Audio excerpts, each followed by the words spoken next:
আস্তাগফিরুল্লাহ ওয়া আতুবু ইলাইহি লা ইলাহা ইল্লাল্লাহ।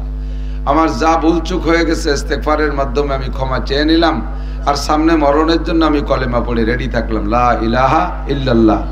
হাদিস পড়ানোর ভিতর দিয়ে মরণ হলেও মরণটা খারাপ না, ভালো মরণ। কোরআন পড়ানোর মধ্যে দিয়ে মরণ হলেও মরণটা ভালো মরণ। নামাজের মধ্যে মরণ হইলেও মরণটা ভালো মরণ। মসজিদের মধ্যে নামাজরত বা তাসবিহ তাহলিলরত অবস্থায় মরণ হয়ে গেলে মরণটা ভালো মরণ। তবে হুজুর যে কথাটা বলেছেন, মরণের আগে লা ইলাহা ইল্লাল্লাহ হওয়া সর্বশ্রেষ্ঠ ব্যাপার।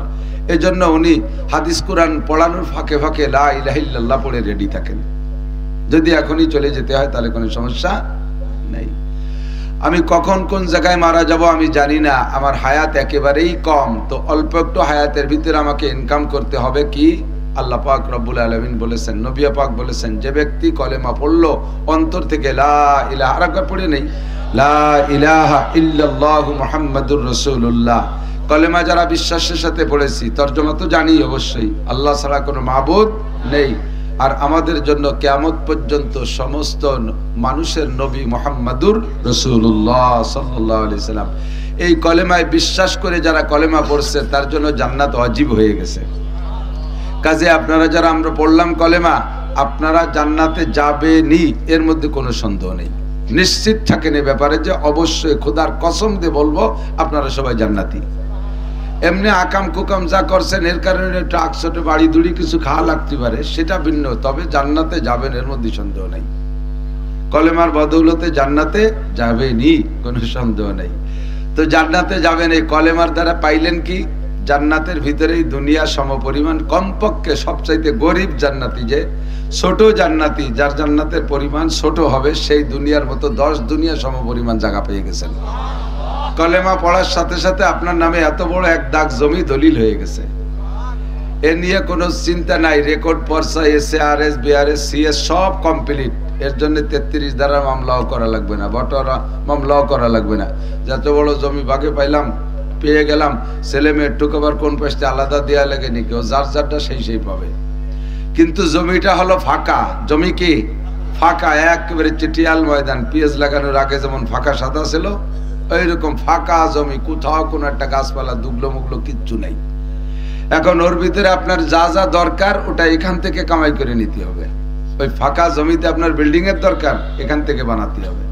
ওর মধ্যে গাছপালা দরকার, এখান থেকে বানাবেন। ওর মধ্যে নদ নদী খাল বিলের দরকার, পুকুরের দরকার, সব এখান থেকে বানাই নিতে হবে। তো কিভাবে বানাবেন?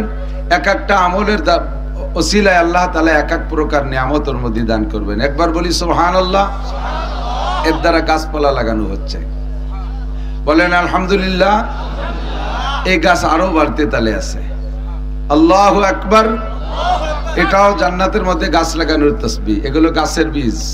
সুবহানাল্লাহ বললে গাছ লাগানো হয়, আলহামদুলিল্লাহ বললে গাছ লাগানো হয়, আল্লাহু আকবার বললে গাছ লাগানো হয়। গাছ কিন্তু আবার আমাদের দেশের কাটাওয়ালা বাবরা গাছ না, যে বেত বাগান লাগাইছিল ওর মধ্যে যে আটা গেল না, এরকম ঝামেলা করা লাগবে না। সব গাছগুলো ফলদার গাছ, এক একটা গাছে 1000 রকমের ফল হবে, বলি সুবহানাল্লাহ। যতবার বলবেন অতবার এমন একটা গাছ লাগানো হয়ে যাবে। তবে গাছটা লাগানোর সিস্টেমও ভিন্ন। দুনিয়ার গাছের গোড়া মাটিতে, মাথা উপরে, আর জান্নাতের গাছের গোড়া উপরে, মাথা নিচে। এটাও জান্নাতীদের সুবিধার্থে এরকম করা হয়েছে। কারণ দুনিয়ায় যদি কের বাড়ি বড় নারকেল গাছ থাকে, আর সেই নারকেল পাড়ার কোনো লোক খুঁজে পায় না, তাহলে নারকেল পাড়া নিয়ে কত টেনশন না। গাছি খুশি খুশি পাহা নারকেল কার মাথায় পড়ে তা কওয়া যায় না, ডাইগু মেঘু খুলিয়ে পড়ে কত উপরে। খেজুর গাছের মাথায় রস, পাড়ার লোক নাই, পোলাপান তালাশ করে বেড়ানো লাগে, না পারতি পারলি পারা, সে গাছের রস পয়সিয়ে মদ হয়ে যায়। তো এই জন্য জান্নাতের ভিতরে, আর দুনিয়ার গাছে উঠতে গেলে কাঁচা দিয়ে উঠা লাগে, আর জান্নাতের মধ্যে কাঁচা দেওয়া দিয়ে নাই। গাছের গোড়া উপর দিক, মাথা নিচের দিক ফলে ফুলে ভরা থাকবে, খালি খাবেন আর খাবেন। কন্যা সুবহানাল্লাহ। তো এমন সুন্দর গাছপালা জান্নাতের মধ্যে লাগানো দরকার আছে না নাই? যতবার বসে বসে তাসবিহ পড়বেন জান্নাতের মধ্যে গাছ লাগানো হবে। এবার বিল্ডিং এর দরকার, গাছতলা তো থাকা যায় না, থাকলে থাকবেন, জান্নাতের গাছতলাও থাকা যাবে, সমস্যা নেই। তবে বিল্ডিং এরও দরকার। তো জান্নাতের বিল্ডিং, ঘরবাড়ি বানাবেন কি দিয়া? কোরআন শরীফের আয়াত দিয়ে ঘরবাড়ি বানাবেন। জান্নাতের ঘরবাড়ি কিসে হবে? কোরআন শরীফের আয়াতের দ্বারা হবে। একটা বিল্ডিং এখন ছোট্ট করে বানাই ফেলি, পারবেন এখনই? বিসমিল্লাহির রহমানির রহিম। ইন্না আতাইনাকাল কাউসার ফাসাল্লি লিরাব্বিকা ওয়ানহার ইন্না শানিয়াকা হুয়াল আবতার। 3 আয়াত না, আর বিসমিল্লাহ এক আয়াত। তো বিসমিল্লাহ সহ সূরা কাউসার পড়ছি, 4 আয়াত হয়ে গেছে। আল্লাহর কসম এক্ষুনি জান্নাতের মধ্যে 4 তলা একটা দালান হয়ে গেছে। দালানটা কয় ইউনিট? মোটামুটি সাইজের বিল্ডিং বানায়, মানুষের বিল্ডিং বানায় 3 ইউনিটের হিসাব করে বেশিরভাগ। ঢুকেই একটা ইউনিট, ডাইনিং বামে 2টা ইউনিট করে। তো জান্নাতের ভিতরে আপনার এই যে ছোট বিল্ডিংটা বানাইলেন, এখন এর এক এক তলার ভিতরে কতগুলো রুম হবে? আপনার দুনিয়ায় যত আপনজন মহব্বতের মানুষ, মা বাপ, দাদা দাদি, নানা নানি, শ্বশুর শাশুড়ি, আত্মীয় স্বজন, পাড়া প্রতিবেশী, নাতি নাতকুরো, ভাই বোন, ভাবি সাবি যা আছে, উস্তাদ শাগরেদ, পীর মুর্শিদ, ছাত্র ছাত্র ভাই, কর্মজীবনের সাথীরা, যাদের সাথে জীবনে একদিনও কোনো জায়গা বসে বসে খুশি খুশি চা খাই করছেন, এই সব মানুষ যদি জান্নাতি হয় আর ওরা যদি আপনার জান্নাতে বেড়াইতে আসে, একতলার ভিতরে যে রুম হবে প্রত্যেকটা আলাদা আলাদা রুম দেওয়ার পরও রুম থেকে যাবে। আমাদের এই ফরিদপুর আর গোপালগঞ্জে বাটার ইট না, এই ইট আবার আলাদা কায়দা। লাবিনাতু মিন ফিদ্দা, লাবিনাতু মিন যাহাব। একটা ইট হবে স্বর্ণের, একটা ইট হবে রূপার। বলি সুবহানাল্লাহ। সুবহানাল্লাহ বলে বলে গাছ লাগাবেন আর কোরআন শরীফ পড়ে পড়ে দালান বানাবেন। আল্লাহর রাসূল বলেন, ইকালু লিসাহিবিল কুরআন ইকরা ওয়ারতাকি ওয়ারাতিল কামা কুনতা তুরাতিলু ফিদ দুনিয়া ফাইন্না মানজিলাকা ইনদা আখিরি আয়াতিন তাকরাউহা। তুমি দুনিয়ায় যতগুলো আয়াত তেলাওয়াত করেছিলে, এই আয়াতগুলো জান্নাতের মধ্যে বসে বসে তেলাওয়াত করো, পড়তে রহো। উর্দুতে বলে, উর্দু তরজমা, পড়তে রহো আর চলতে রহো, পড়তে থাকো আর উঠতে থাকো। তুমি যত আয়াত পড়ে শোনাবা তোমার বিল্ডিং এর তলা অত হবে।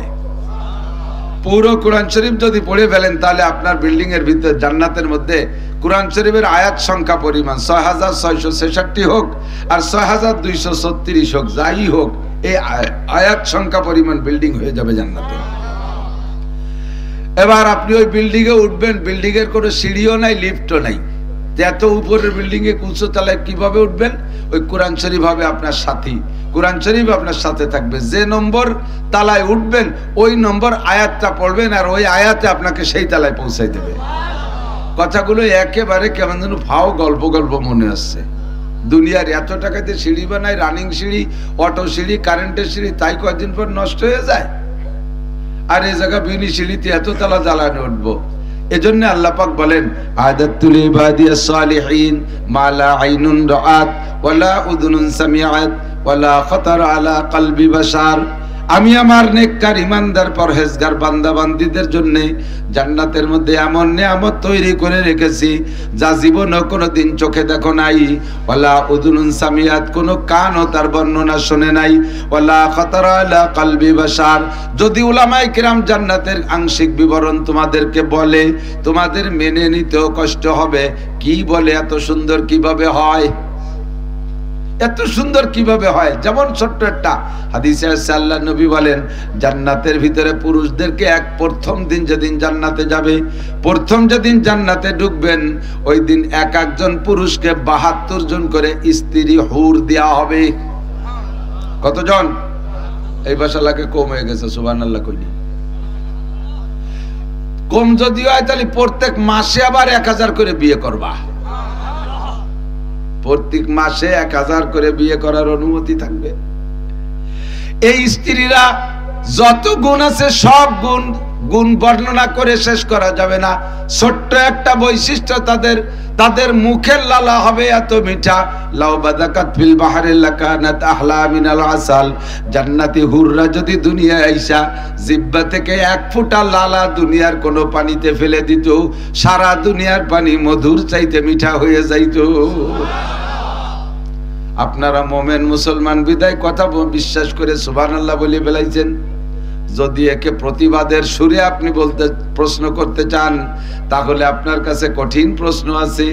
সারা দুনিয়ায় যত সুগার মিল আছে, চিনির কল, যত চিনি বানায় নিমেষে আছে না কারখানা, হাজার হাজার হাজার হাজার, সারা দুনিয়ার সমস্ত সুগার মিল, চিনির কলের চিনি প্রোডাকশনের পরে শুরু থেকে শেষ পর্যন্ত যতদিন মেশিন চলে, যতদিন দুনিয়ায় আখ কুশর আছে, এতদিন চিনি বানাইয়া খালি আমাকে পদ্মা নদীতে ডালে, তাতে কি পদ্মার পানি মিঠে বানাতে পারবে? তাহলে সারা দুনিয়ার চিনি দিয়ে এক গাঙ্গের পানি মিঠে বেলাতে পারি না, আর কত বড় ভাও কথা, এক বিটে একটু স্যাপ ফেলাই দেবে, সারা দুনিয়ার পানি মধুর সে মিঠে হয়ে যাবে। তবে এই কথাটা ভাও কথা না আসল কথা, একটু কর না, ভাও কথা না আসল কথা? আসল কথা আমি ইন্না লিল্লাহি ওয়া ইন্না ইলাইহি, কারেন্ট যার দোয়া পড়েন, ইন্না লিল্লাহি ওয়া ইন্না ইলাইহি রাজিউন। আল্লাহ আছে এই যে চালান হয়ে গেছে, ওরা অ্যাক্টিভ, খুব অ্যাক্টিভ আছে, মাশাআল্লাহ, জাযাকুমুল্লাহ। তো আমি বলছি এজন্য এদিক টাকা না, তো দুনিয়ার কিছু কামাই করতে দুনিয়ার টাকা কামাই করা লাগে। ঢাকা শহরে বিল্ডিং করতে টাকা কামাই করা লাগে, ফরিদপুর শহরে বিল্ডিং করতে টাকা কামাই করা লাগে, বড় বড় দাগে দাগে জমি কিনতে টাকা কামাই করা লাগে।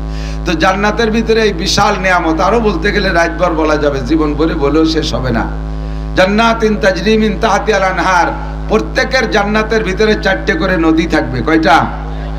4টে করে নদী।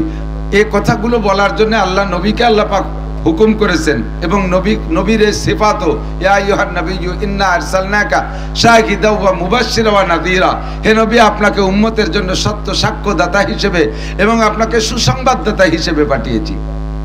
এই জাতীয় সুসংবাদ বর্ণনা দেওয়া, জান্নাতের বর্ণনা বিশ্লেষণ করা, কিছু জানা থাকলে সেগুলো বলা, এটাও বয়ানের একটা মজমুনের ভিতরে আল্লাহ পাকই অর্ডার করেছেন। এই জন্য যে বোঝে সে খোঁজে। জান্নাতকে যদি এভাবে আপনি বোঝেন তাহলে খুঁজবেন না যে জান্নাত কি, আমি কিসের লোভে নামাজ পড়ি, কিসের লোভে রোজা রাখি, আমি এত পরিশ্রম কেন করি, কিসের জন্য করেন, সে কথাগুলোই বলতেছি। যে আপনার জান্নাতের ভিতরে 4টে নদী হবে, প্রত্যেকের জান্নাতে। একজনের নদীতে আর একজনে যাবে না, একজনের সিঁড়ির উপরে আর একজন বসে পানি আনতে, যে কাড়াকাড়ি ঠেলা ঠেলি হবে না, গন্ডগোল হবে না। প্রত্যেকের জান্নাতে 4টে করে নদী। 1 নম্বরে পিওর পানির নদী, মা আন তাহুরা, যে পানির সিফাত আল্লাহ নিজে বলেছেন, মা আন তাহুরা, পবিত্র পানি, যে পানির ভিতরে আর্সেনিক নাই, আয়রন নাই, লবণ নাই, কোনো গন্ধ নাই, কোনো ভেজাল নাই, 100% পিওর পানি হবে। একটা নদী থাকবে এরকম, পুরো জান্নাত ঘুরে ঘুরে পানি, নদীতে পানি পৌঁছাবে। 2 নম্বরে লাবানান খালেসা, একেবারে ফ্রেশ পরিষ্কার দুধ। জান্নাতের মধ্যে দুধ খাইতে গাই পালা লাগবে না, ঘাস কাটা লাগবে না, খেড় কাটা লাগবে না, খেড় কুটু জোগাড় করা লাগবে না, ভুসি মুসি কিনা লাগবে না, গোবর ফেলানো লাগবে না, খালি দুধ আর দুধ, খাল ভরা দুধ। কষ্ট পাচ্ছেন নাকি? যে এত দুধ খাবো কোন জায়গা, ব্যাস পইবা কোন জায়গা? আপনার বেচা লাগবে না, বেচবেন কার কাছে? যার কাছে বেচবেন তারও এক গাং আছে, বলেন না সুবহানাল্লাহ। 3 নম্বরে হাসালাম মুসাফফা, ফ্রেশ পিওর মধুর নদী। মধু জান্নাতি নিয়ামত, মধু কি জান্নাতি নিয়ামত। 4 নম্বরে শারবাতান সায়গাল লিশারিবিন, কলিজা ঠান্ডা করার মতো শরবতের একটা নদী হবে। খাবেন, শরবতের মধ্যে ডুবোবেন, দুধের নদীর ভিতরে গোসল করবেন, কেউ ঠেকাবে না। এই যে বিশাল জান্নাত, এটা কামাই করতে হবে কোন জায়গা থেকে? আর দুনিয়া মাজরাতুল আখিরা, দুনিয়া হলো আখিরাতের ক্ষেত। এখান থেকে কামাই করে যাবেন, কামাই করে যাবেন এখান থেকে। বিশাল জান্নাত, জান্নাতীদেরকে জান্নাতের ডান পাশে ঢুকাই দিবে, জাহান্নামীদেরকে জাহান্নামের ভিতরে ঢুকাই দেবে বাছাই করে হাসরের মাঠে। বাছাইটা হবে আল্লাহর কথা খেয়াল করি। আল্লাহ পাক বলবেন, আমতাজুল ইয়াউমা আইয়ুহাল মুজরিমুন, দুনিয়ায় যারা আমাকে আল্লাহ বলে স্বীকার করিস নাই, আমার ইবাদত বন্দেগী করিস নাই, দেবদেবীর পূজা পাঠ করেছিস, আমাকে আল্লাহ বলে মানিস নাই, আমতাজু, এই মাঠে বসে থাকতে পারবি না, বের হয় এখান থেকে। আমতাজু, বের হ, থাকবি না। সব কাফেরদেরকে বাছাই করে বের করে ফি নারি জাহান্নামা খালিদিনা ফিহা আবাদা। একজন জাহান্নামী কাফেরের কাছে আল্লাহ পাক নামাজ, রোজা, হজ, যাকাত, ফরজ, ওয়াজিব, সুন্নাত, মুস্তাহাব, তাবলীগ, চরমোনাই, মসজিদ, মাদ্রাসা, তিলাওয়াত, জিকির, ফিকির কিচ্ছু জিজ্ঞাসা করবে না। ওরা বিনা হিসাবে জাহান্নামী, ওরা বিনা হিসাবে জাহান্নামী। আর জান্নাতীদের ভিতরে আল্লাহ ক্লাসিফিকেশন করবেন। প্রথম 7 গুণের মানুষকে আল্লাহ তাআলা বাছাই করে বিনা হিসাবে জান্নাতে দেবে। 1 নম্বরে ন্যায়পরায়ণ বাদশা, 2 নম্বরে ওই যুবক যার যুবক যুবতী যার যৌবনকালটা ইবাদতের মধ্যে অতিবাহিত করেছে, মনে যা চাইছে তাই করে নাই, নামাজের মধ্যে কাটাইছে, যৌবনকালকে তাহাজ্জুদের মধ্যে কাটাইলো, যৌবনকালকে গুনাহ থেকে ফিরানোর মধ্যে কাটাইলো, গান বাজনা, কনসার্ট মনসার্ট আবাজাবার মধ্যে যায় নাই, 14ই ফেব্রুয়ারির আনন্দ উৎসব থেকে নিজেকে বিরত রেখেছে, পয়লা বৈশাখের পান্তা ইলিশের থেকে নিজেকে ফিরে রাখছে, 31st নাইটের নোংরামি থেকে নিজেকে বাঁচায় রাখছে, জারি যাত্রা, কড়সা, গাজির গান, যৌন যাত্রা থেকে নিজেকে ফিরে রাখছে। টেলিভিশন আর ফেসবুক, মদ গাঁজা বা ফেনসিডিল হিরোইন সব আকাম কুকাম থেকে যুবক নিজেকে ফিরে রাখছে। যুবতী মহিলা পরপুরুষের সাথে প্রেম আলোচনার থেকে নিজেকে বিরত রেখেছে। এই যুবক আর যুবতী 2 নম্বর মেহমান আরশে আজিমের নিচায়। বিনা হিসাবি এদের কাছে নামাজ রোজা হজ যাকাত কিচ্ছু জিজ্ঞাসা হবে না। 1 নম্বর প্রথম কাতারে আরশে আজিমের নিচে আগে তারা বসবে, এরপরে সেখান থেকে জান্নাতে যাবে। 3 নম্বরে রাজুলুন কলবুহু মুআল্লাকুম বিল মসজিদ ইযা খারাজা মিনহু হাত্তা ইয়াউদা ইলাইহি, যেই পুরুষের অন্তরটা মসজিদের সাথে লাগানো থাকে, এক ওয়াক্ত নামাজ পড়া পিছনের দিকে ফিরে যায়, এক ওয়াক্ত নামাজ পড়ে পিছনের দিকে বাড়ির দিকে যায় আর মসজিদের দিকে ফিরে ফিরে তাকায়, আবার কখন আজান হবে, আবার আমি আসব মসজিদে। কাজ কামে হাত দেয়, কাজে আজান দিকে কানটা খাড়া করা থাকে, ওই আজান হওয়ার সঙ্গে সঙ্গে কাজ কাম ছেড়ে দিয়ে মসজিদে চলে আসে। এই যুবক, এই পুরুষ যারা আছে, তো পুরুষের কথা যেহেতু রজুলুন শব্দ আছে, মহিলারা কি এ জায়গা থেকে বঞ্চিত না? মহিলারাও বঞ্চিত না। মহিলারা মসজিদে যাবে না, তবে তারা জায়নামাজে নামাজ পড়বে ঘরে। জায়নামাজটা তুলে রাখার সময় আবার অন্তরটা রাখবে মসজিদের দিকে। মুয়াজ্জিন কখন আজান দেয়, আবার আমি জায়নামাজে চলে আসব। এই নারী আর পুরুষ বিনা, একটু বলি না সুবহানাল্লাহ। ওয়ারাজুলুন যাকারাল্লাহ খালিয়ান ফাফাযাত আইনা, হাসরের মাঠ থেকে বিনা হিসাবে যাদেরকে আল্লাহ পাক আরশে আজিমের নিচে বসাইয়া বিনা হিসাবে জান্নাতে দেবে। 4 নম্বর হলো রাজুলুন যাকারাল্লাহ খালিয়ান ফাফাযাত আইনা, যে সময় রাতের বেলা সব মানুষ নিঝুম ঘুমিয়ে আছে, এক শ্রেণীর মানুষ ওই ঘুমের মধ্যে থেকে ওঠে। তাতাজাফা জুনুবুহুম আনিল মাদাজি ইয়াদউনা রাব্বাহুম খাউফান ওয়া তামআ, আরামের বিছানা গায়ের থেকে কম্বলটা সরানো বহুত বড় কঠিন ব্যাপার। শীতের রাত্রে কতক্ষণ গায়ের থেকে গরম ল্যাপটা সরাইয়া ঠান্ডা পানির মধ্যে ডুব দিতে হবে। প্রয়োজনে যদি গোসল ফরজ হয়, ঠান্ডা পানিতে গোসল করতে হবে। আরামের ল্যাপ কম্বলে ফেলে রেখে ঠান্ডা পানিতে গোসল করা বহুত বড় মুজাহাদা। ময়দানে যে কাফেরের সাথে যুদ্ধ করা যত কঠিন, তার চেয়ে খুব একটা কঠিন না, তার চেয়ে খুব একটা কঠিন না। এই সময় আপনি যদি বিছানার থেকে উঠতে পারেন, আল্লাহ পাক রব্বুল আলামিন আপনাকে আল্লাহু আকবার আরশে আজিমের নিচে তার ভিআইপি মেহমানদের 4 নম্বর কাতারে বসায় দেবে। তাহাজ্জুদ পড়া মালিকের কাছে দোয়া করবেন। তাতাজাফা জুনুবুহুম আনিল মাদাজি ইয়াদউনা রাব্বাহুম খাউফা ওয়া তামা, দোয়া করবে রবের কাছে খৌফের সাথে, ভয়ের সাথে, ওয়া তামার আশার সাথে। আল ঈমানু বাইনাল খাউফি ওয়ার রাজা, ঈমান হলো আশা আর ভয়। কথা বলেন, আশা আর ভয় দুটোর মাঝখানে ঈমান। শুধু আশা করে বসে থাকে সেটাও বেঈমানির লক্ষণ, আবার শুধু ভয়ই পায় ভয় পাইয়ে সরিয়ে থাকে সেটাও আর একটা বেঈমানির লক্ষণ। আশাও থাকবে, ভয়ও থাকবে। খলিফাতুল মুসলিমিন হযরত ওমর ইবনে খাত্তাব তখন খলিফা হয়নি, হুজুরের কাছে একদিন আইসা কাঁদতে কাঁদতে, লম্বা একটা মানুষ আইসা বোকার মতো কাঁদতেছে। হুজুর কয়, ওমর কাঁদেন কে? কয় ওমর ভয় হচ্ছে। আমার ভয় হচ্ছে। কিসের ভয় করতেছে? আমার ভয় লাগতেছে যে কিয়ামতের মাঠে যদি এই কোটি কোটি মানুষের মধ্যে আল্লাহ তাআলা একটা এলান দেয়, একটা ঘোষণা দেয়, সবাই বেহেশতে যাবা, শুধু একটা মানুষ বেহেশতে যাবে না। হুজুর, সেই মানুষটা মনে হয় আমি ওমর। একটা মানুষ শুধু দোজখে যাবে আর সব বেহেশতে যাবে, এমন ঘোষণা যদি আসে, তাহলে সেই লোকটা মনে আমি ওমর। হুজুরকে আপনি এবারে চিনতে পারলেন কিভাবে? কয় যে হুজুর, এই সাহাবা যারা আপনার সাথে আছে, কেউ আপনার গলা কাটিয়ে 100 উট পুরস্কার লোভে কোনোদিন আপনার দিকে আসে নাই, বিভিন্ন ভাবে নির্যাতন করছে। আমি আপনার কল্যাণিয়া 100 উটের লোভে কল্যাণিয়ার জন্য নেমে আসছিলাম। আল্লাহ যদি সেই দিনের ভিডিওটা ধরে রাখে, তাহলেই সর্বনাশ। হুজুর বললেন, ওমর লা তাহজান ওয়া লা তাখাফ, ভয় পেন না, টেনশন করেন না। কলেমা পড়ছেন না? বলে জি। বলে আল কলেমা হলো এমনই একটা কষ্টি পাথর, ওর সাথে ছোঁয়া লাগলে বিগত জীবনে সব জং পরিষ্কার হয়ে সাফ হয়ে যায়, কিচ্ছু নাই, সব সাফ, আগেরই সব মাপ। খুশিতে চলে গেছে। কয়েকদিন পর আবার ওই লম্বা মানুষটা ফেলফেলায় হাসতে আইছে। কয় যে হুজুর বলতে, ওমর আজকে কি পয়সা করে কিছু পাইছেন নাকি? কোনো ভালো খবর? এত খুশি? কয় যে হুজুর, আমারটা মনে খুশি ঠেকতেছে। কি খুশি? কয় আল্লাহ যদি কিয়ামতের মাঠে ঘোষণা দিয়ে যায়, সব মানুষ দোজখে যাবে, একটাও ভেস্তে যাবে, সব দোজখে, শুধু একজন মানুষ ভেস্তে যাবে, নবীরা বাদে আর কি, নবীরা বাদে সব দোজখে যাবে, একজন ভেস্তে যাবে, সেই লোকটা আমি ওমর। হুজুর বলেন তোমার ঈমান আছে, আল ঈমানু বাইনাল খাউফি ওয়ার রাজা, ভয় আর আশা দুইটার মাঝে ঈমান। একসময় ভয়তে ভেঙে পড়ে, আবার একসময় ইবাদত বন্দেগী বা আল্লাহর রহমতের দিকে তাকাইয়া খুশিতে বুকটা ভরে ওঠে। এর নাম হলো ঈমান।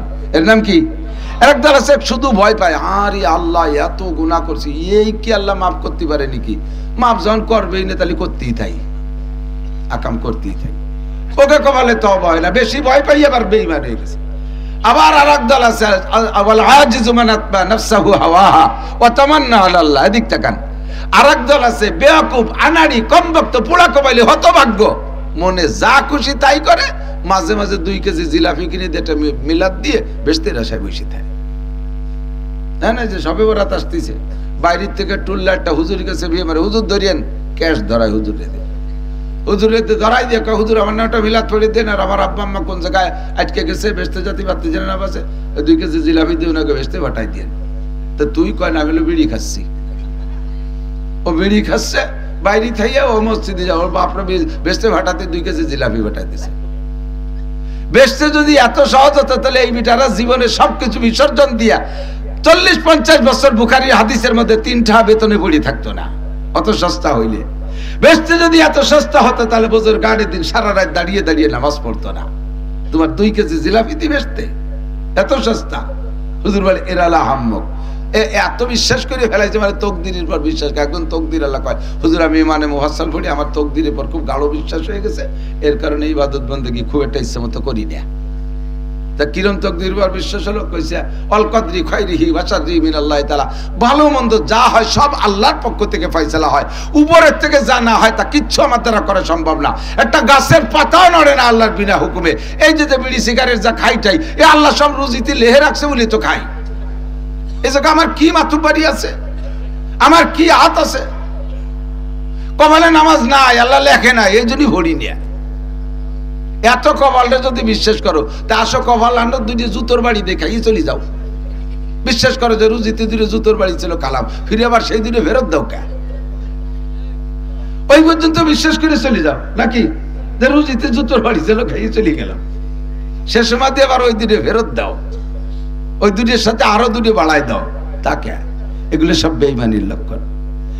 তাতাজাফা জুনুবুহুম আনিল মাদাজি ইয়াদউনা রাব্বাহুম খাওফান ওয়া তামা, ওই সকল মানুষ আরশে আজিমের নিচে বিনা হিসাবে ছায়া পাইয়া বিনা হিসাবে জান্নাতে যাবে, যারা রাতের বেলা বিছানা ত্যাগ করে ওইটা ওযু গোসল যা প্রয়োজন আছে 2 রাকাত 4 রাকাত পড়িয়া রব্বুল আলামিনের কাছে আশা ও ভয় 2টা রাইখা ক্ষমা চাইয়া চোখের পানি ফেলাই ফেলাই কান্দে। বান্দার চোখ থেকে যখন পানি পড়ে, আরশে আজিমের 8টা খুঁটি আছে, হামিলাতুল আরশ সামানিয়া ওয়া ইয়াহমিলু আরশা রাব্বিকা ফাওকাহুম ইয়াওমা ইযিন সামানিয়া, আল্লাহ পাকের আরশ বহন করে রাখে 8 জন ফেরেশতা। এই 8 জন ফেরেশতার হাতে আল্লাহর আরশের 8টা খুঁটি আছে। বান্দা যখন জমিনের উপরে তওবা করে গিড়গিড়ে কাঁদে আর 2 চোখ বেয়ে বেয়ে পানি পড়ে, 2টা চোখের কেনিতে মাছির মাথা পরিমাণ পানি বের হয়, ওই সময় আল্লাহর আরশের 8টা খুঁটি থরথর করে কাঁপতে থাকে। ফেরেশতারা ডেকে বলে, রব্বুল আলামিন তোমার আরশের খুঁটি কাঁপছে কেন? এ তো খুব জোরে কাঁপতেছে আল্লাহ, ধীরে ধীরে কম্পন আরো বাড়তেছে। জমিনের ভিতরে বান্দা যত ফুপায় ফুপায় কান্দে, প্রথম ধরি তো চিল্লাই কান্দে না, হালকা হালকা কান্না আসে, হালকা হালকা খুঁটি নড়ে, জোরে জোরে কান্না আসে, জোরে জোরে খুঁটি নড়ে, চোখ থেকে গলগলায় পানি পড়ে, খুঁটিগুলো থরথর করে কাঁপতে থাকে। ফেরেশতারা কয়, আল্লাহ তো ধীরে ধীরে বাড়তে বাড়তে খুব জোরে কাঁপতেছে, আমাদের হাত থেকে খুঁটি ছুটে যায় নাকি বলা যায় না, কেন খুঁটি কাঁপতেছে আল্লাহ, সমস্যা কি? আল্লাহ পাক ডেকে বলেন, জমিনের উপরে আমার এক বান্দা সালতানগর কান্দার অমুক গ্রামের খাদ্যের বাগানের ভিতরে, আল্লাহু আকবার, আমার এক বান্দা বাগানের মধ্যে বসে, ছোট্ট একটা কুড়ে ঘর, ওর মধ্যে বসে বসে গিড়গিড়ে কাঁদতেছে, গুনাহ থেকে ক্ষমা চাইতেছে, কাঁদতেছে, ওর কান্নার কারণে খুঁটি নড়তেছে। ফেরেশতারা বলে, আল্লাহ এই খুঁটি থামবে কিভাবে? আমি যদি তারে ক্ষমা করে দেই তাহলে খুঁটি থামবে। ফেরেশতারা বলবে, আল্লাহ সুপারিশ করি, এ খুঁটি হাতেতে ছুটে যাওয়ার মতো মনে হচ্ছে, তোমার বান্দারে তাড়াতাড়ি ক্ষমা করে দাও, নইলে খুঁটি ছুটে যাবে। আল্লাহ পাক বলেন, ঠিক আছে ফেরেশতারা, তোদের সুপারিশ গ্রহণ করলাম, আমার বান্দার সব গুনাহ মাফ কইরা দিলাম। চুবারার আন্দাজ পশিমানিয়ানিন আরশেলার জাদাজ আনিনুল মুজনিবিন।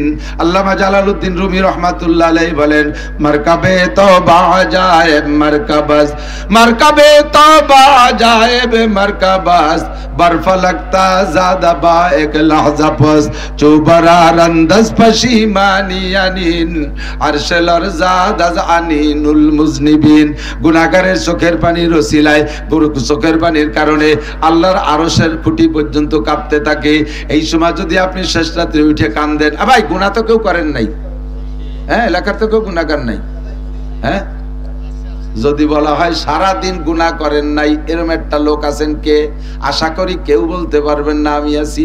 ইচ্ছায় অনিচ্ছায় দিনে 24 ঘন্টায় কোনো না গুনাহ হয়েই যায়, হয় কি হয় না? যদি বলা হয় সারা দিন একটা নেকির কাজ করো নাই, এরকম কি আছো? এরকম মানুষ বহু পাওয়া যাবে। সারা দিন একটা নেকির কাজও করি নাই এরকম মানুষ বহুত আছে, কিন্তু সারা দিন একটা গুনাহ করি নাই এ বলার কোনো মানুষ নাই। এই গুনাহ এক একটা গুনার কারণে 7000 বছর জাহান্নাম, কমপক্ষে 7000 বছর জাহান্নাম। এত বড় গুনাহ কাঁধে থাকতে কেন আপনি তওবা করবেন না? আপনি কেন ভয় পাবেন না? আরে এই বর্তমান অন্তর্বর্তীকালীন সরকার আওয়ামী লীগের যাদেরকে ধরতেছে ধরে ধরেই তো জেলে দিচ্ছে। এর তো 7000 8000 বছর জেল দেবে না, দেবে নাকি?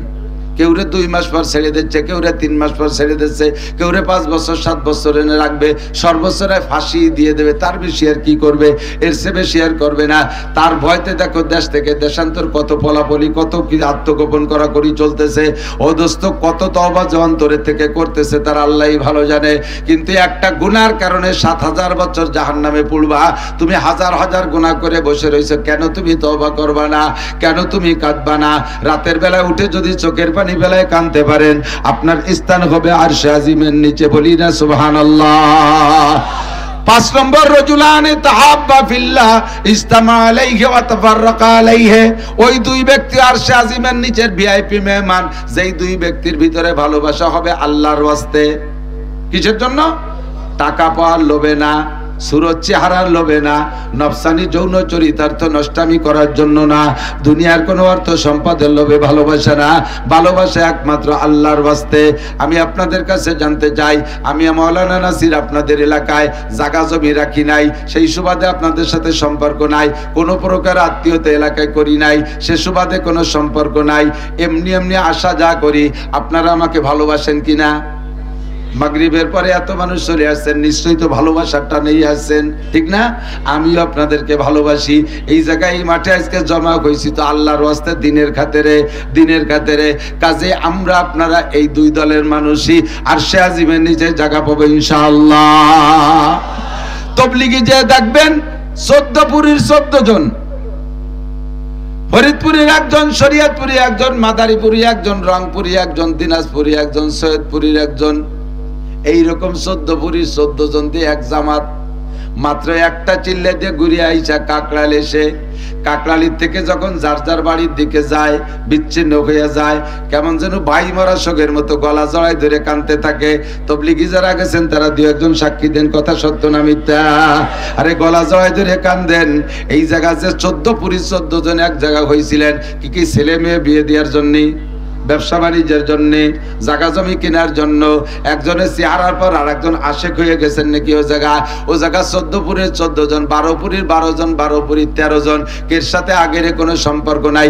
ও জায়গা যাওয়ার পরে এমন একটা ভালোবাসা হয়েছে, এই ভালোবাসাটা একমাত্র দিনের খাতিরে। এক জায়গা হয়েছিলেন দিনের জন্য, আবার কাকরাইলে এসে বিচ্ছিন্ন হচ্ছেন দিনের জন্য। দিনের জন্য বিচ্ছিন্ন দুইটা তর্জমায় দিক থাকান। একটা হলো এক জায়গা হয়েছিলাম দিন শিখা এবং শেখানোর জন্য, এবার এক জায়গা সারা জীবন থাকলে তো দিন ছড়াবে না। কাজে কাজে কাকরাইলে এসে আবার 12 জন 12 জায়গা চলে গেছি। দোস্ত তুমি যাও তোমার মহল্লায় কাজ করো, আমি যাই আমার মহল্লায় কাজ করি। এই হলো দিনের জন্য বিচ্ছিন্ন। আর একটা হলো দিনের জন্য বিচ্ছিন্ন, তার তর্জমা হলো যে দুইজনের ভালোবাসা আছে দিনদারির কারণে, যখন একজনের মধ্যে দিন দেখবো না তখন তার থেকে বিচ্ছিন্ন হয়ে যাব। যখন একজনের মধ্যে দিন দেখবো না, ও ভালো না, ও দিনের থেকে বিচ্যুত না, তোর সাথে নাই। যেমন সারা পৃথিবীর উলামায়ে কিরাম সাদ সাহেবকে অত্যন্ত মহব্বত করত। একটা বংশীয় মানুষ, ইলিয়াস সাহেব রহমাতুল্লাহ আলাইহির বংশের লোক, ইলিয়াস সাহেব রহমাতুল্লাহ আলাইহির বংশের লোক, ইউসুফ সাহেব রহমাতুল্লাহ আলাইহির বংশের লোক, জাকারিয়া রহমাতুল্লাহ আলাইহির রেশতার আত্মীয় স্বজনদের মধ্যে এমন একটা সম্মানী মানুষ যৌবন কাল থেকে বাংলাদেশে আসে। তবলিগের সেই সময় কত মুরব্বী থাকা সত্ত্বেও সাদ সাহেবকে দেয়া ইস্তেমার ময়দানে মূল বয়ান করানো হতো, তারে দিয়ে দোয়া করানো হতো। এই ভালোবাসা ছিল তার সাথে দিনের কাতারে। যখনই সাদ সাহেব দিন থেকে বিচ্যুত হয়ে গেছে, নবী রাসূলের সমালোচনা শুরু করছে, ধর্মের ভিতরে মারাত্মক মারাত্মক আঘাত করা শুরু করছে, সেই সাদ সাহেব সেই চেহারায় সেই জায়গায় আছে। কিন্তু উলামায়ে কিরাম আর দিনদার তবলিগওয়ালারা আমরা তার থেকে বিচ্ছিন্ন হয়ে গেছি। কথা কোন ঠিক ঠিক না? এই ক্লাসের যারা দিন খারাপ, তার ভিতরে দিনের কমতি দেখা সরে চলে আসবে, লোকটার বন্ধুর মধ্যে দিনের কমতি দেখে সরে চলে আসবে, এই মানুষগুলোকে আল্লাহ পাক আরশে আজিমের নিচে ছায়া দিয়ে দেবে। বুঝা গেছে কথা? এ যুবক, তুমি এক যুবকের সাথে বন্ধুত্বতা করেছো, ও যুবক নামাজ পড়ে, তুমিও পড়ো, সেও তবলিগে যায়, তুমিও যাও, সেও দাড়ি রাখে, তুমিও দাড়ি রাখো, সেও মসজিদে যায়, তুমিও মসজিদে যাও, সেও টুপি দাড়ি পাগড়িওয়ালা, তুমিও টুপি দাড়ি পাগড়িওয়ালা। তার এইটা দেখে তুমি তারে ভালোবেসে ফেলাইছো। কিছুদিন পর চট করে সে টুপি পাগড়ি খুলে ফেলাইছে। এরপরে কেমন কেমন যেন ভাব, তুমি তারে বুঝানোর চেষ্টা করো, আর বুঝ নেয় না। এরপরে পট করে একদিন দাড়ি কয়টা কাইটে ফেলাইছে। দাড়ি কাটার পরে বুঝে ফেলাইছে সম্পূর্ণ স্টার্টিং বাম দিক চলে গেছে, ওর সাথে আর বন্ধুত্বতা রাখা যাবে না। ওর থেকে তুমি বিচ্ছিন্ন হয়ে চলে আসার সঙ্গে সঙ্গে তোমার নামটা আরশে আজিমের 5 নম্বর খাতায় লেখা হইয়া যায়। হুব্বু ফিল্লাহ বুগযু ফিল্লাহ বলে রে, আল্লাহর জন্য ভালোবাসা আর আল্লাহর জন্য আমাদের শত্রুতা। কথা বলেন ঠিক না? 5 নম্বর 6 নম্বর ব্যক্তি রজুলুন যাকারা, কি বলা হয়? রজুলুন দাতু ইমরাতুন যাতু হাসাবি ওয়া জামাল ফাকালা ইন্নী আকাবুল্লাহ। এ যুবক, আবার দিক তাকাও। ওই ব্যক্তি, খেয়াল করে না, ওই ব্যক্তি, যেই ব্যক্তিকে, ওই যুবককে, রজুলুন দাতু ইমরাতুন যাতু হাসাবি ওয়া জামাল, কোন যুবক কোন পুরুষকে যদি গভীর রাত্রে গভীর অন্ধকারে নির্জন কক্ষে কোন সুন্দরী মহিলা ডাকে, সব পরিবেশ তৈরি করে যে আশেপাশে কোনো ঝামেলা নাই, একেবারে নিরাপদ, শতভাগ নিরাপদ নিরিবিলি পরিবেশ, সুন্দরী একটা যুবতী, টকবকে যুবক, যৌবনের একটা যুবকরে যদি ডাকে আর বলে, ভাই তুমিও যা চাও, তোমার যৌবনের চাহিদা, আমারও যৌবনের চাহিদা, উইদাউট ইন্টারেস্ট, জাগতিক কোনো পয়সা করি লেনদেন নাই, ফি সাবিলিল্লাহ, তুমি তোমার জরুরত মিটাইয়া যাও, তোমার চাহিদা পূরণ করো, এমন সুযোগ দিয়ে যদি কোনো যুবতী মহিলা কোনো যুবকরে ডাকে, এই মুহূর্তে তার ইমান বাঁচানো সবচেয়ে কঠিন। রাস্তায় 1 কোটি টাকার বস্তা ফেলানো বইছো, রাতের অন্ধকারে লাথি দিয়ে বস্তাটারে খালের নিচে ফেলাই দিয়ে চলে আসলে আসতে পারো, পরের টাকা আমি হজম করতে পারবো না, নেব না। আরে হজম করতে পারলেও পরের টাকা আমি নেব না। কোটি টাকার বস্তারে লাথি মেরে ফেলে চলে আসতে পারো, কিন্তু একটা সুন্দরী যুবতী এরকম পরিবেশ তৈরি করে যদি প্রস্তাব দেয়, ও জায়গা থেকে ইমান বাঁচায় আসা বড় কঠিন। এই যুবক যদি সে জায়গা বলতে পারো, ও বোন তুইও আল্লাহরে ভয় পা, আমিও আল্লাহকে ভয় পাই, ইন্নী আখাফুল্লাহ, মোটেই সম্ভব না, আদৌ সম্ভব না, আমি আল্লাহকে ভয় পাই, আমি আল্লাহকে ভয় পাই, এই বলে যদি তুমি ঈমান বাঁচায় আসতে পারো, দুনিয়ার কিছুক্ষণের শান্তিকে লাথি মাইরা যদি তুমি আল্লাহকে ভয় পেয়ে বেঁচে আসতে পারো, যুবক, তোমার মর্যাদা কত জানো? কোটি কোটি মানুষ ময়দানে চিল্লাইতে থাকবে, হাসরের মাঠে আল্লাহ পাক তোমাকে অনায়াসে হাত ধইরা নিয়া আর সে আজিমের নিচে বসাইয়া দেবে। 6 নম্বর। 7 নম্বর বিনা হিসাবে জান্নাতি আর সে আজিমের নিচের মেহমান। রজুলুন তাসাদ্দাকা বিসাদকাতিন ফাআকফাহা হাত্তা লা তা'লামা শিমালুহু মা তুনফিকু ইয়ামিনুহু। ওই ব্যক্তি, যে ব্যক্তি দান করে দিনের জন্য, আল্লাহর ওয়াস্তে, হিদায়াত কি বলা হয়, জান্নাতের আশায়, নেকির আশায় দান করবে, ইখলাসের সাথে এমন ভাবে দান করবে, ডান হাতে দেবে তো বাম হাতে জানবে না, ডান হাতে দেবে তো বাম হাতে জানবে না। কথাটা একটু বুঝে নিতে হবে। এই ওয়াজ আপনারা বহু শুনেছেন, শোনার কারণে অনেকে আবার জায়গায় জায়গায় শক্ত হয়ে যায়। মজলিসের মধ্যে যদি কোনো জায়গায় কালেকশন হয়, সে সময় উনি চুপ করে তাকে দেয় না, কয় যে এখন দিলি তো ডাইনাত বাম হাত কত মানুষ জানিয়ে যাবে, এই জন্য এখন দেবো না। এই ডান হাতে দেবে বাম হাতে জানবে না তর্জমা এইটা না যে মজলিসের মধ্যে চাইলাম আর আপনি 1000 2000 টাকা বললেন এতে আপনার নেকি কমবে আর আরশে আযমে নিচের মেহমানের থেকে নাম কেটে যাবে, তা না। এই ডান হাতে দেওয়া বাম হাতে না জানার তর্জমা হলো এখানে দেওয়ার সময় দেবেন, পরে যাইয়ে গল্প মারিয়ে বেড়াবেন না। হ্যাঁ, দুটো কম্বল দিয়ে ক্যামেরা নিয়েছে 30টি, এর নাম হলো ডাইন হাতে দিয়ে বাম হাতে জানা।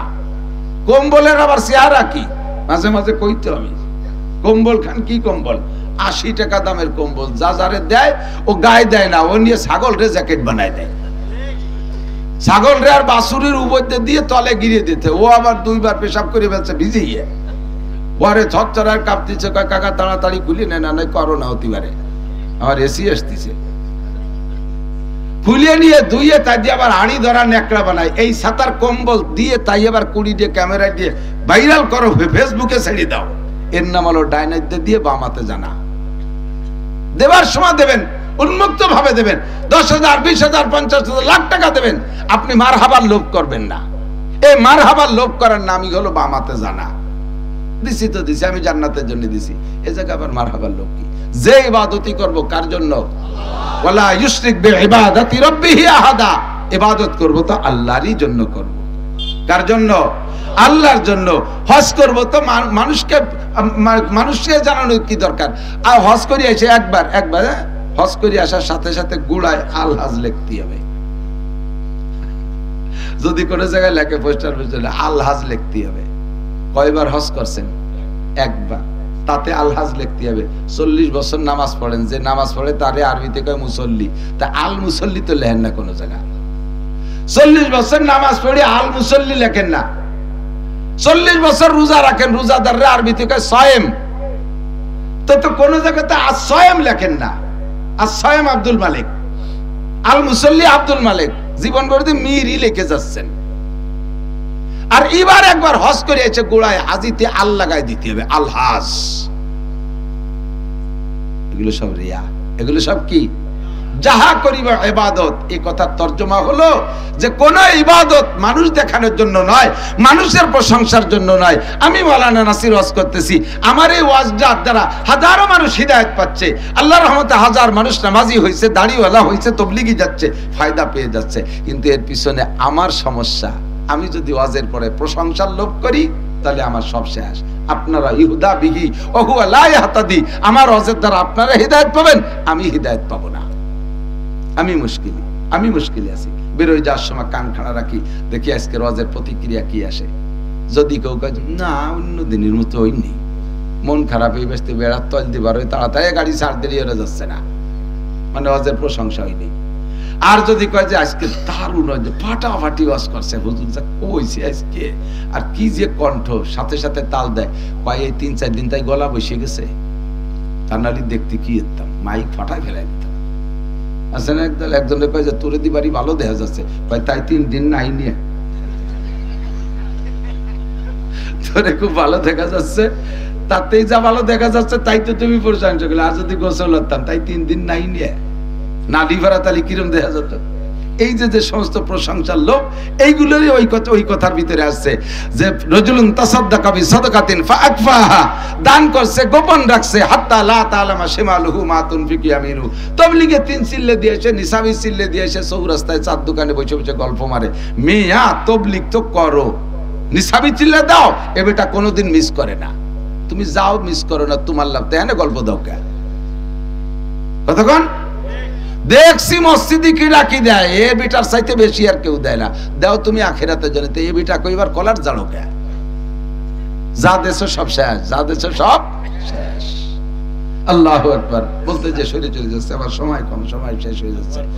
আল্লাহ আপনাকে তো সময় আছে, আমার তো দৌড়তে বিভিন্ন জায়গায়। আল্লাহু আকবার। আল্লাহ, আমার স্বভাব হলো যেখানে যে দাওয়াত রাখি আল্লাহ পাকে পর্যন্ত পিছিয়ে ফেলেনি। গতকালকে নামজাদা এক বক্তা, কব না, আপনারাও তাকে অ্যাক্সিডেন্টে পড়েন, তার আসার কথা মাহফিলে বাদ মাগরিব বয়ান করবে, আমি বলছি আসরের পরে বয়ান করব। আমার সাথে সেই ঘন্টা, আমি আসরের পরে কইছি, আমি 1-1.5 ঘন্টা আগে চলে গেছি, যে বসে রয়েছি সে রেজে নাস্তা পানি খেয়ে দে, আসরের পরে বয়ান করবো। মাগরিবের পরে সেই বড় বক্তা ওয়াজ করবে, সে ফোন করে জানাইছে আমি আসবো না। কেন আসবে না? এমনি আসবো না, এমনি আসবে না, তাই আসলোই না। পরে তারা হাতে পায়ে ধরে কান্নাকাটি করতেছে, হুজুর ওনার টাইমটা যদি কেউ না থাকে তাহলে আর মাইর খাতে হবে না। আমার কাছে সে বিনয়ের সাথে বলার পরে আমি বললাম ঠিক আছে থাকলাম। মাগরিবে আসরের পরে আর একজন এলাকার কেউ দিয়ে কথা বলে, মাগরিবের পরে তাদের সেই কভার দিয়ে আসছি। এরপরে আসছি মধুখালী, তারপরে গেছি এবার রাজবাড়ি। এক রাত্রি এত দৌড়ে দৌড়ি, কোনো জায়গা পিছিয়ে পড়িনি আল্লাহর রহমতে। রাজবাড়ি এলাকায় বলছি 12টায় যাবো, 12:15টায় পৌঁছে গেছি। একে কইছি 9:30টায় আসবো, 9:30 পৌঁছে গেছি। আমি আপনাদের এখানে মাগরিব বাদ বয়ান করবো, মাগরিবের আগে চলে আসছি।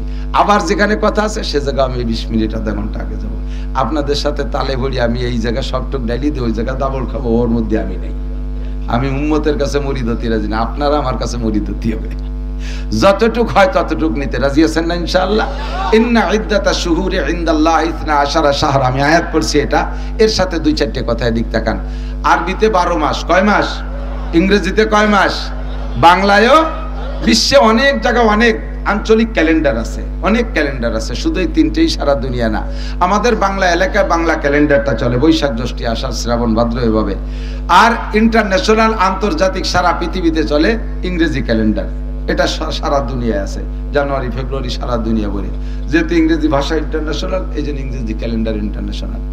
আর আরবি ক্যালেন্ডারটা এটা মুখস্থ রাখে, মনে রাখে মুসলমানরা। মুসলমান জাপানে থাকলেও তারা, আর মুসলমান আমেরিকায় থাকলেও তারা এই আরবি ক্যালেন্ডার মুসলমানরা হিসাব রাখে। তো আল্লাহ পাক বলেন যেদিন থেকে আমি চন্দ্র সূর্য সৃষ্টি করেছি সেদিন থেকে আমি 12 মাসে বছর হিসাব করি। আল্লাহ পাক হিসাব, তখন মানুষ আসে নাই দুনিয়ায়, জিনও আসে নাই, কোনো সৃষ্টি হয় নাই। আল্লাহ পাক চন্দ্র সূর্যকে সৃষ্টি করেছেন, ওই সময় থেকে আল্লাহ 12 মাসে বছর হিসাব রাখে। তো মুসলমানদের 12 মাসের এই 12 মাস, মুসলমানদের 12 মাস, আরবি 12 মাস। বাংলাটা হলো আমাদের বাঙালিদের জন্য। বাংলা তারিখ মুখস্থ না রাখলে কোনো সগীরে কবিরা নাই। কেউ কইতে পারবেন যে বৈশাখ জ্যৈষ্ঠ বাংলায় যে কোন মাস চলতেছে তাও অনেক বাঙালি জানেও না, ঠিক না? মাঘ মাস শেষ হতে যাচ্ছে, মাঘ মাস 14ই ফেব্রুয়ারি পহেলা ফাল্গুন, 14ই ফেব্রুয়ারি পহেলা ফাল্গুন। তাহলে আজকে হলো 7ই ফেব্রুয়ারি, 7ই ফেব্রুয়ারি, তাহলে মাঘ মাস শেষ হতে যাচ্ছে না। এটা অনেকেরই জানা নাই। তাতে কোনো সগীরে কবিরে হবে না, কোনো গুনাহখাতার কিচ্ছুই নাই। এতে পেট খারাপ হবে না, মাথা ব্যথা হবে না, ছেলে মেয়েও কম হবে না, ওতে কোনো লস নাই, কোনো সমস্যা নাই। তবে এই বাংলা মাসের তারিখ হিসেব রাখলে একটা নেকি হবে এমনও কোনো দলিল নাই।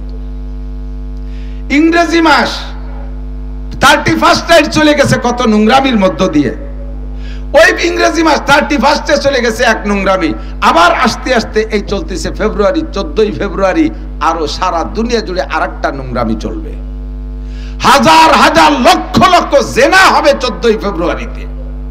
বিগত হইছে, সামনে হবে, এইভাবে ভবিষ্যৎবাণী বলছে, নইলে ভবিষ্যৎ বলা যায় নাই। তবে আশা করি এবছর বাংলাদেশ একটু খাটো হয়ে যাবে ইনশাআল্লাহ, কারণ 14ই ফেব্রুয়ারি দিবাগত রাত এবার শবে বরাত, বলেন না আলহামদুলিল্লাহ। তাহলে যে আকাম পার্টি হয়ে বেড়ায়, কমপক্ষে তারা ইবাদত না করলেও খানিকটা হলিও চাইপে যাবে, খানিকটা হলিও চাইপা যাবে। তো বাংলা ইংরেজি তারিখ মুখস্থ না রাখলে কোনো সগীরা কবিরে নাই, মুখস্থ রাখলেও কোনো নেকি নাই।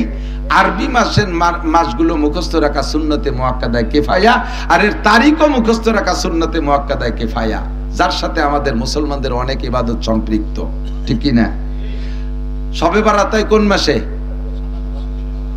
34 মাসে, ফেব্রুয়ারি মাসে, জানুয়ারি মাসে, শাবান মাসে। কি মাসে? এ শাবান মাস। আষাঢ় মাসেও যদি শাবান হয় তাহলে আষাঢ়ে, পুষ মাসে শাবান হলেও পুষে, ঠিক না? শাবান মাস যে জায়গা যাবে সেই জায়গা 14ই শাবান আমাদের শবে বরাত, ঠিক কি না? রোজা হয় কি মাসে? কথা কয় না। 34 মাসে, ফাল্গুন মাসে, ফেব্রুয়ারি মাসে, রমজান মাসে। কি মাস? রমজান মাস। তাহলে আমাদের বড় ইবাদত আরবি মাসের সাথে সম্পৃক্ত, ঠিক তো? ঈদ উল ফিতর কোন মাসে? রমজানের শেষে না, শাওয়ালের শুরুতে। রমজানের শেষ করলে হলে রমজান একটু থাকতে ঈদ পড়ি বেলানো লাগে, ওদের ঈদের রমজানের কিচ্ছু নাই। চাঁদ উঠার পরের থেকেই শুরু হয়েছে শাওয়াল মাস। ঈদুল ফিতর শাওয়াল মাসে, ঈদুল আজহা জিলহজ মাসে, হজ হয় জিলহজ মাসে, কুরবানি হয় জিলহজ মাসে, রোজা হয় রমজান মাসে, তারাবি হয় রমজান মাসে, শবে কদর হয় রমজান মাসে, ঠিক কি ঠিক না? শবে বরাত হয় শাবান মাসে, শবে মেরাজ হয় রজব মাসে, সব আরবি মাসের সাথে মিল করা। আশুরা হয় মুহররম মাসে, আশুরা মুহররম মাসে, হজ হয় আশুরুল হজ সালাসা, সব আরবি মাসের সাথে মিল করা। গত মাস থেকে নিয়ে পরপর 7টা মাস একের পর এক দামি। গত মাস গেছে দামি আমার নবী, আপনার নবী, বিশ্ব নবী মুহাম্মদুর রাসূলুল্লাহ সাল্লাল্লাহু আলাইহি ওয়াসাল্লামকে আল্লাহ পাক রজব মাসের 26 রজব দিবাগত রাত আরশে আজিম পর্যন্ত নিয়ে গিয়েছিলেন জান্নাতি পরিবহনে চড়াইয়া। এরপরে সেখানে 5 ওয়াক্ত নামাজ আমাদের জন্য হাদিয়া দিয়া, সূরা বাকারার শেষ 2 আয়াত নাজিল করে নবী পাককে শিক্ষা দিয়া আবার দুনিয়ায় পাঠিয়েছিলেন। এই জন্য রজব মাস দামি। আর চলতি মাসের নাম শাবান মাস। 14ই শাবান দিবাগত রাত আহলে সুন্নাত ওয়াল জামাতের আকীদা, আমাদের উলামায়ে হকদের আকীদা এবং 4 মাযহাবের ইমামদের অধিকাংশ রায় হলো এই 14ই শাবান দিবাগত রাত, রাতটা বলো বরকতি রাত, রাতটা বলো ইবাদতের রাত, রাতটা বলো দামি রাত। নবী পাক নিজেই বলেন কুমু লাইলাহা ওয়া সুমু ইয়াওমাহা। এদিক তাকান, এদিক, এই জায়গা একটু বে খেয়াল করবেন না, মোটেই একটু বে খেয়াল করবেন, এই কথা শুনতে হবে। অন্যটা নাচনের এই কথাটা শুনতে হবে, কারণ ফেতনায় চতুর্দিক দিয়ে ভরে যাচ্ছে। একদল আইছে আহলে কোরআন, তারা কোরআন নিয়ে আইছে, কয় আমরা আহলে কোরআন। কত সুন্দর একটা নাম দিয়েছে না, যারা কোরআনওয়ালা। আহলে কোরআন মানে কি? কোরআনওয়ালা। তাহলে এর সাথে কি কোনো জ্ঞানজাম চলে? যারা কোরআনওয়ালা, অথচ কোরআনওয়ালা দাবি করে নামাজ 3 ওয়াক্ত। এর হাতে কোরআন খান কাড়িয়ে রাখি, ওরে স্যান্ডেল দিয়ে বেরিয়ে হবে না? ও যতই কোরআনওয়ালা দাবি করুক না কেন, শয়তান। আর একদল আইসে ভিতরে ঢুকে ঢুকে বিভিন্ন আকীদায় তো আছে, আর নাম বলবো না, ইন্দ্রা আইসে বলবে তারাবির নামাজ 8 রাকাত। এ বলনেওয়ালা আছে না নাই? তারপরে শবে বরাত বলতে কিছু নাই।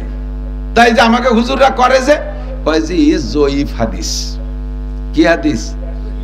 এই জয়ীফ হাদিস বুঝবো বলে একটা হুজুর সাইকুল হাদিস। আমি যদি এই জায়গা ভুল বলি, হুজুর আমার উস্তাদদের সাথী। কাজেই হুজুর আমাকে আরো সভাপতির দায়িত্ব কিন্তু এই, আমাকে দেশের সভাপতির এক বুলুক দায়িত্ব চলে যায়। সভাপতির অরিজিনাল দায়িত্ব হলো মাহফিলের শুরু থেকে শেষ পর্যন্ত বক্তাকে পাহারা দেবে, কোনো ভুল চুক কয় নাকি বলার পরে ওইটা সংশোধন করে দেওয়ার দায়িত্ব। তাহলে এই যে আমাকে এই সমস্ত স্টেজে আমরা বড় বড় আলেমরা বক্তারা ওয়াজ করি, অথচ একজন মূর্খ অশিক্ষিত অথবা জেনারেল শিক্ষিত জীবনে নামাজ কালাম দিয়ে হাঁটে না, জাল খাও দিলে আলিফ বাড়িও না, পেটের মধ্যে বোমা মারলে একটা বা বাড়িও না, উনারে সভাপতি বানায় বসাইতেছে। উনি ওত পাইতে বসে থাকে, খালি আমলিগির বিরুদ্ধে কয় নাকি তালি গলা চিপে ধরবো, খালি বিএনপির বিরুদ্ধে কয়নি তালি হলকম চিপে ধরবো। এই 2 দায়িত্ব পালন করতে বসে থাকে সভাপতি। আর কোরআন হাদিসের কও বোঝে না। প্রত্যেকটা মাহফিলের সভাপতি হতে হবে এরকম যোগ্য বিজ্ঞ শাইখুল হাদিস মুহাদ্দিস। কতক্ষণ? মসজিদের সভাপতি হতে হবে আল্লাহ ওয়ালা দিনদার একজন যোগ্য মানুষ, আলেম থাকলে আরো ভালো। একটু পয়সা বেশি তাই বলে মুথু একটা দাঁড়াই সভাপতি বানাই দেয়। সিগারেট খাতি পেট ফুলি গেছে, সে তার নাম বানাইছে সেক্রেটারি। এই জন্য আমার নাম হচ্ছে সেক্রেটারি। আপনাকে এদিক নাই আমি জানি, কে এদিক আলে আলেম ওলামার আড্ডা, এই জন্য আমি কতি সাহস পাচ্ছি। আর যে সমস্ত জায়গায় বেডঙ্গা আছে, ও জায়গা যে কলিয়া ধরা খেয়ে যাচ্ছে, তারপরে ইনশাআল্লাহ আল্লাহর রহমতে ধরাটা খাই নেই হলো। এদিক দেখান তো জয়ীফের কথা বুঝতে হবে। শবে বরাতের ইবাদত সম্পর্কে যে হাদিস আছে, হাদিসটা জয়ীফ। হাদিস কি? আমরা স্বীকার করছি জয়ীফ। তো জয়ীফ হাদিস কি খেয়াল করতেছেন? একটু খেয়াল করতেছেন? জয়ীফ হাদিসের দ্বারা শবে বরাত প্রমাণিত। তো জয়ীফ হাদিস কি? জয়ীফ হাদিসও হাদিস, জয়ীফ হাদিসও হাদিস। জয়ীফ বাংলায় আপনারাও জয়ীফরে আরবি শব্দ যদিও বলতে বলতে বুঝিয়ে ফেলাইছেন। জয়ীফ মানে দুর্বল। জয়ীফ মানে কি? দুর্বল, কমজোর। আর এই জয়ীফের এগেনস্টে যা আসছে তার কবি, শক্তিশালী। আরবিতে বলে কবি, রে কয় শক্তিশালী। কি কয়? শক্তিশালী। ঠিক কি না? খেয়াল করেন, হুজুর আসছেন, হুজুর বয়ান করবেন। আমার আমার টুক শেষ করতেছি, ভয় নাই। হুজুর আমার অনুমতি দেবেন ইনশাআল্লাহ। এই কথা শুনবেন তো ইনশাআল্লাহ? প্রতিবাদ করতে হবে, এজন্য বলতেছি মিয়া। খালি জীবন ভরে শুনছেন, মনে রাখবেন না তা হবে কে? আমার দেখ তো জয়ীফ আর কবি। কবি মানে শক্তিশালী আর জয়ীফ মানে কমজোর। এই হাদিসের কবি আর জয়ীফের পার্থক্য কোত্থেকে? পার্থক্য হলো আরো সাহস পাইছি, দুইজন আমার সাথে আছে। কবি আর জয়ীফের পার্থক্য শোনেন। ফরজান ধরে নেন, রাজনীতি বুঝবেন না, আগেই বলে নিছি রাজনীতি না। উদাহরণ আসলি এগুলো বলতে লাগলে বলা লাগে না, রাজনীতিতে গেলামই না। হুজুর আসছেন ওই বাসায়, যে বাসায় হাজী সাহেবের বাসায় আমরা বসছি, হাজী সাহেবের বাসায় আসছে না, এটা দিয়ে উজুত হবে না উদাহরণ দিয়ে। সমকালীন রাজনৈতিক নেতা, তৎকালীন বিগত সময়ের প্রধানমন্ত্রী শেখ হাসিনা, এলাকায় আমলিগ আছে না, আমলিগের ছোট বড় নেতা নেত্রীরা আছে না, বিশেষ করে তৎকালীন চেয়ারম্যান, উপজেলা চেয়ারম্যান সব তো ওইদিকে ছিলেন। তো এখন এই বিশ্বরোড দিয়ে, বাঙ্গার বিশ্বরোড দিয়া প্রধানমন্ত্রী টুঙ্গিপাড়া গেছে। তো যাওয়ার আগে আমরা দেখছি 1 মাস আগে থেকে কত গেটিং, মাইটিং, লাইটিং, কত মাটি পরীক্ষা, কত কিছু চলছে না, কত কিছু পুলিশ দিয়ে পাহারাটারা, অনেক কিছু চলছে। এরপরে প্রধানমন্ত্রী আসে, তাতে এলাকার কের জানতি বাকি থাকে না। আজকে হঠাৎ করে এক ব্যানালা, এখানে ইউনিয়নের চেয়ারম্যান, আমলিগের চেয়ারম্যান, উনি এই জায়গা চার দোকানে চা খাচ্ছে, ব্যানালা একজন ব্যানসার এসে কয়, ভাইজান আপনি এখন এই জায়গা কোন জায়গা থাকবো, এতক্ষণ কাউন্সিলে ছিলাম, এখন একটু চা খেয়ে বাড়ি যাচ্ছি। কারণ না তা বলতেছিলেন প্রধানমন্ত্রী ওই যে বাঙ্গার মোড়ে আইসে কথা বলে গেল, আপনি জান নাই? তো চেয়ারম্যান কি কবে, ফালতু কথা, প্রধানমন্ত্রী এলাকা আসবে আর আমি জানি না, ও এসে খবর কয়।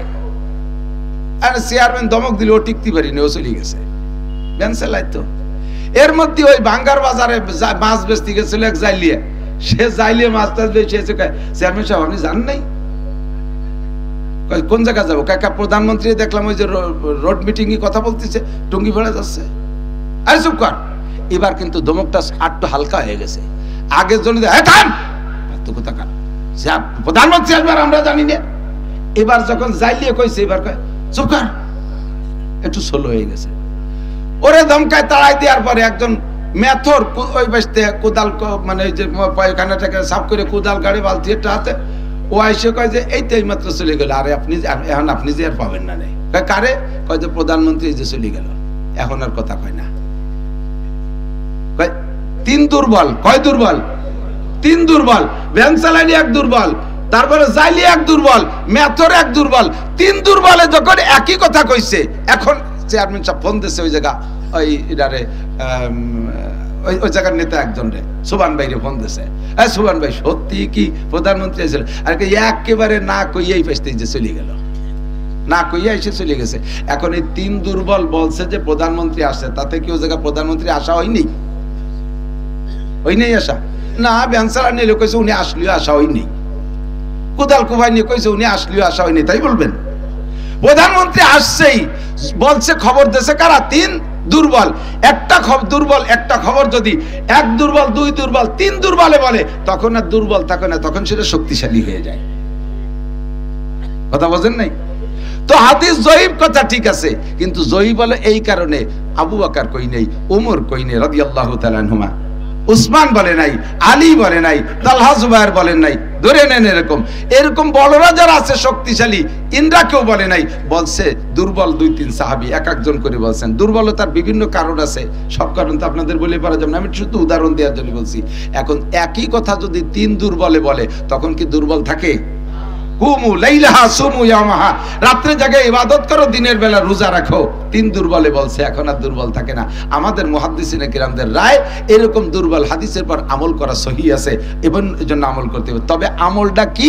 রাত্রে জায়গায় ইবাদত করবেন, দিনের বেলা রোজা রাখবেন। বোঝেন কথা, বোঝেন? রাত্রে জায়গায় ইবাদত আল্লাহর কাছে, রাত্রে জায়গায় বলে রোজা রাখবেন কয়? রাত্রে জায়গায় ইবাদত আর দিনের বেলা রোজা। কি জিনিসটা কি, বিষয়টা কি?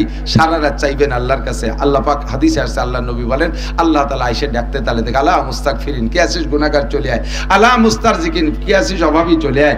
আলা মুস্তাশফিন, কে আছিস অসুস্থ চলে আয়। ফাওয়াফি, আমি তোরে সুস্থ করে দেব। আলা কাজা, আলা কাজা, এরকম এরকম সব বলে আল্লাহ ডাকতে তালে থাকে। আপনিও আল্লাহর কাছে চাইছেন, আল্লাহও দিতে চাচ্ছে। এরপরে সারা রাত চাইতে কান্দে কেটে দিনের বেলা রোজা রাখবেন, সন্ধ্যাকালে ইফতার করবেন। ইফতারি সামনে নিয়ে দোয়া করলে দোয়া কবুল হয়। কথা এবার বোঝেন।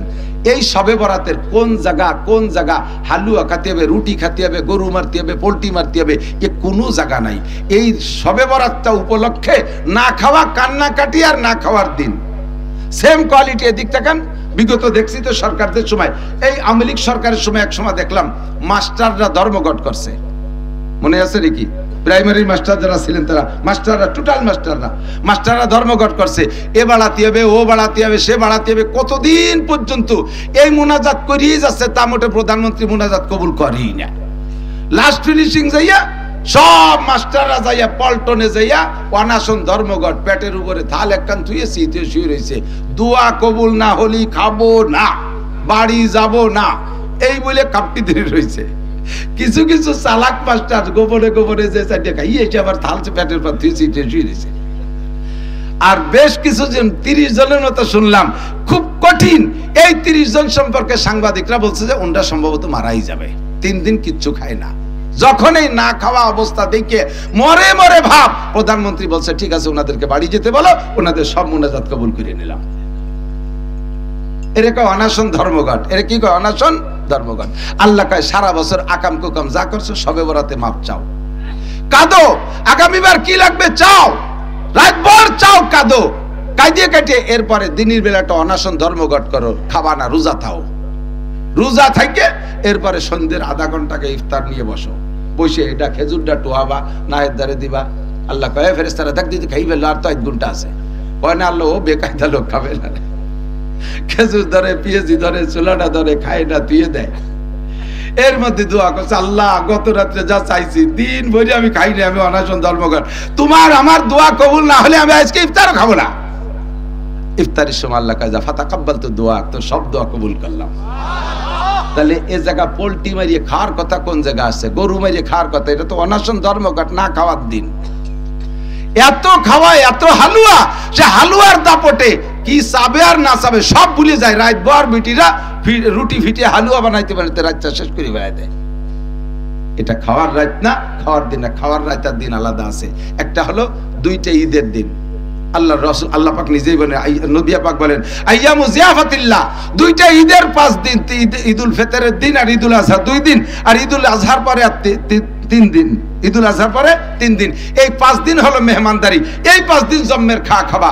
আরেকটা দিন খাওয়ার দিন আছে, সেটা হলো মুহররমের 10 তারিখ দিনের বেলা রোজা রাইখা রাতের বেলা ফ্যামিলির সদস্যদেরকে যদি ভালো খাও। নবী পাক বলেন মান ওয়াসালা আলিহি ফিন নাফকাতি ইয়াউমা আশুরা ওয়াসাল্লাহু আলাইহি সাইরা সানাতিহি, যে ব্যক্তি মুহররমের 10 তারিখে দিনে রোজা রাইখা রাতের বেলা ফ্যামিলির সদস্যদেরকে নিয়ে শক্তি অনুযায়ী ভালো খানা তৈরি করে খায়, ওয়াসাল্লাহু আলাইহি সাইরা সানাতিহি, আল্লাহ পাক আগামী 1 বছর তার রুজির বরকত বাড়াইয়া দেয়।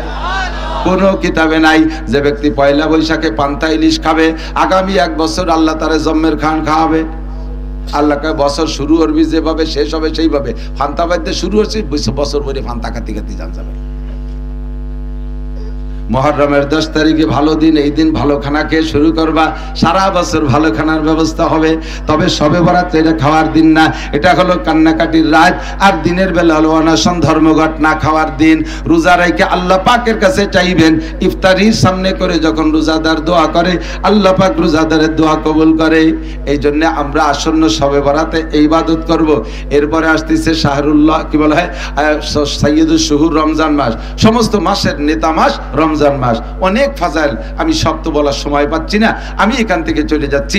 আমার হুজুর বলবেন, হুজুরানরা আছেন, এনরা বলবেন। রমজান মাসের ফাজাইল ও বরকত, অত্যন্ত দামি মাস, যে মাসে একবার আল্লাহ বললে অন্য মাসে 700 বার আল্লাহ বলার নেকি পাওয়া যাবে ইনশাআল্লাহ।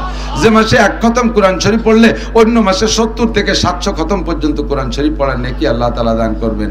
আমরা আজকে ঈশার নামাজটা বা জামাত এই ময়দানে আদায় করব। রাজি আছেন? কারা কারা রাজি আছেন? একটু ঈশার নামাজ এখানে পড়বো। সত্যি অনেকে হাত উঠোই নেই, চিন্তা আছে যাবো হলো বাদাম খাতি, কালি কালি হাত উঠবো কা না, আজকের এই বড় জামাতে এখানে জামাত হবে, ঠিক আছে ইনশাআল্লাহ। এরপরে ওলামায়ে কিরাম বয়ান করবেন, সকলে শুনবেন। আল্লাহ তাআলা আমাদের বুঝার আমল করবে।